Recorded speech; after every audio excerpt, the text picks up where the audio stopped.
So guys, आज हम जा रहे हैं अगोड़ा म्यूज़ियम। यूँ कहें तो अगोड़ा जेल है ये। पहले के टाइम में ये जेल ही हुआ करता था पुर्तगीज़ के टाइम में, पर अभी इसको म्यूज़ियम में कन्वर्ट कर दिया है। तो जो जेल है उसका पूरा कन्वर्ज़न किस तरीके से किया है, पुराने समय में कैसे हुआ करता था, वो सारी चीज़ें। अगर टाइमिंग की देखें तो यहाँ पे 8 बजे तक ये ओपन रहता है शाम में। एंड टिकट की अगर बात करें तो 200 रुपये पर एडल्ट का यहाँ पे टिकट चार्जेस रखा गया है। एंड जैसे ही आप मेन एंट्रेंस से अंदर आओगे तो आपको बहुत सारे स्टॉल्स दिख जाएंगे। कुछ फूड आइटम्स के स्टॉल्स भी हैं, कुछ अपने क्लोथिंग के स्टॉल्स भी हैं, ज्वेलरी शॉप्स हैं, काफ़ी सारी चीज़ें हैं। ठीक है। एंड जनरली जैसे आप देख रहे होंगे तो ये पूरा जो व्यू है वो सी का ही है। यहाँ पे सी लेवल पे ही है, एक तरीके से बोलें तो ये पूरा जेल ही समुद्र के पास है। फ़ोटोज़ वगैरह के लिए भी अगर आप आ रहे हो तो ये आई थिंक ये अच्छी लोकेशन आपको रहती है। एक रेस्टोरेंट भी है जो हम आगे एक्सप्लोर करेंगे। यहाँ से तो मुझे दिख रहा है कि एक रेस्टोरेंट है, देखते हैं वहाँ पे भी क्या रहता है। एंड बेसिकली जैसे ही हम यहाँ से एंट्री लेंगे तो यहाँ पे अब ये जेल स्टार्ट हो गई है। वहाँ पे एक स्टार्टिंग पॉइंट था, एक गेट बना हुआ था, वहाँ से जैसे ही अंदर आते हैं तो ये जेल का पूरा एरिया स्टार्ट हो जाता है। एंड जेल के एरिया में डिवाइड किया गया है क्योंकि अब जैसे हम देखते हैं हर जेल में कुछ ना कुछ पर्टिकुलरली सिक्योरिटी रीजन से अलग अलग कॉरिडोर्स होते हैं, अलग अलग जगह होती है। तो ये पहला स्टार्टिंग पॉइंट है जहाँ पे ये जेल है। मतलब एक जेल का एक फ़र्स्ट स्टार्टिंग पॉइंट। शायद मुझे यहाँ पे कोई प्रिज़न तो नहीं दिखा, बट हाँ यहाँ पे एक बड़े बड़े से कॉरिडोर्स बने हुए हैं। आई थिंक कि यहाँ पे ऑफिसर्स वगैरह जो है वो होते होंगे क्योंकि स्टार्टिंग पॉइंट है तो यहीं से उनका पूरा ऑफिस वगैरह होगा। एंड इस ऑफिस वगैरह में ही वो वर्क वगैरह करते होंगे। सो बेसिकली ये पहला कॉरिडोर है आई थिंक। तो यहाँ पे पूरा जो फ़ोटोज़ वगैरह हैं, जो सीनरीज़ हैं, वो डॉग्स की ही हैं। एंड पूरा गोवा में किस तरीके से बीच पे डॉग्स रहते हैं, ये सारी चीज़ें इन्होंने बताई हुई है। आई थिंक ये अच्छा भी है क्योंकि बेसिकली अगर हम बात करें तो एक पूरा व्यू दिखाया गया है यहाँ पे गोवा के बीचेस का, डॉग्स एंड एनिमल्स का। सो यहाँ पे तो पहले कॉरिडोर में तो ऐसा कोई प्रिज़न मेरे को नहीं दिखा। एंड आगे जैसे ही हम जाएंगे तो शायद आगे कुछ मिल जाए। अब गर्मी है क्योंकि अप्रैल का महीना है तो यहाँ पे गर्मी, ह्यूमिडिटी थोड़ी सी बढ़ जाती है। टेम्परेचर भी थोड़ा हायर साइड में ही होता है। अब टेम्परेचर हाई होता है तो जैसे ही आप अंदर आओगे तो यहाँ पे कोई वेंटिलेशन तो नहीं है, बट हाँ यहाँ पे थोड़ा सा गर्मी ज़्यादा हो रखी है। तो मेरे हिसाब से तो जो आने का सही समय है अगर आप गोवा आ रहे हो तो अक्टूबर, नवंबर, दिसंबर और जनवरी, आई थिंक ये काफ़ी अच्छा समय रहता है।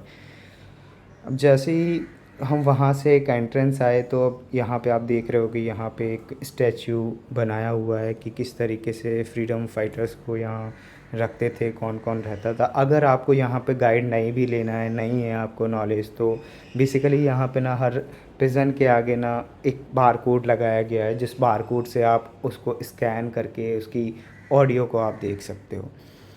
एंड ये कुछ पर्टिकुलरली जगह है, जैसे ये भी एक प्रिज़न ही है। अब इस प्रिज़न में आई डोंट थिंक सो कि ये ओपन रहती थी या फिर ये ग्रिल्स जो हैं पहले भी थी, बट यस यहाँ से जो व्यू है वो सी व्यू ज़रूर दिखता था। तो शायद पहले भी ऐसे ही ओपन होती होगी, तब भी सी व्यू वहाँ पे लोग देख पाते होंगे। एंड इस कॉरिडोर में आई थिंक 5 से 6 प्रिज़न है। एंड इन प्रिजन्स को थोड़ा सा तो रिनोवेट किया गया है, but I don't think so कि यहाँ पे जो पुराने टाइम के जो ग्रिल्स वगैरह हैं, जो और भी चीज़ें हैं, उनको कुछ मॉडिफाई किया है क्योंकि ये लग भी वैसे ही रहे हैं जैसे ये छोटा सा एक प्रिज़न बनाया गया है। तो मे बी पॉसिबल जैसे हम मूवीज़ वगैरह में देखते हैं कि छोटा प्रिज़न बना के एक सिंगल प्रिजनर या फिर किसी को भी रख सकते हैं। एंड ये कुछ बड़े बड़े कॉरिडोर्स भी यहाँ पे हैं। तो बेसिकली ये तो स्टार्टिंग पॉइंट है। आगे इन्होंने और भी इस तरीके के जेल हैं। अगर आप हिस्टोरिकल प्लेसेस पे पसंद है आपको तो यहाँ पे बहुत सारी जगह पे आपको बार कोड मिल जाएगा। सो उस बार कोड से आप एज अ ऑडियो आप सुन सकते हो। उसके बाद जैसे ही हम आए तो यहाँ पे ना बेसिकली एक पूरा स्टोरी बना रखा है, पूरा एक लाइक कि आपको पूरा एरा गोवा की जो हिस्ट्री है उसको अगर आपको जानना है तो यहाँ पे आप ईज़िली उस हिस्ट्री को जान सकते हो, किस तरीके से पुर्तगीज़ यहाँ आए। पूरा ए टू ज़ेड डिटेल आपको यहाँ पे मिल जाता है, पूरा 3D टाइप से। आगे भी इस तरीके से ही कॉरिडोर है एंड बेसिकली मैंने यहाँ पे जो देखा वो कॉरिडोर्स ज़्यादा हैं, बट 2 जगह ऐसी हैं जिनमें इन्होंने म्यूज़ियम और पूरा गोवा का हिस्ट्री दिखाया गया है 3D एनिमेशंस के थ्रू। पुराने जो टाइम पीरियड्स के जो भी एविडेंस है वो सारी चीज़ें आपको वहाँ देखने को मिली। एंड बेसिकली अगर आप गोवा आ रहे हो और उसकी अगर आप म्यूज़ियम वगैरह हिस्ट्री वगैरह में आपको पसंद है तो बेसिकली मुझे लगता है कि आपको इस जगह आना चाहिए। अच्छी जगह है, लोग आते भी हैं एंड अगर आपको घूमना है और म्यूज़ियम्स भी देख सकते हो, साथ साथ यहाँ पे फ़ोटोग्राफी के लिए भी आपको बढ़िया ही जगह है। एंड एक जेल है यहाँ पे, आई थिंक कि टेंपल बनाया हुआ है यहाँ से। पीबी स्कैनर है हर प्रिजन के आगे, यहाँ पे एक स्कैनर आपको मिलेगा। इससे आप उसमें देख सकते हैं कि वहाँ कौन रहता था, किस तरह क्या हिस्ट्री है इस जेल का।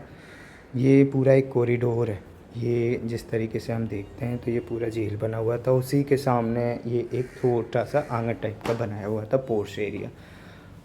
तो बेसिकली आज का तो मतलब अगर मैं देखूं तो रिनोवेट तो किया है थोड़ा बहुत, बट अगर ज़्यादातर देखें तो ऐसा कोई ज़्यादा रिनोवेशंस हुआ नहीं है।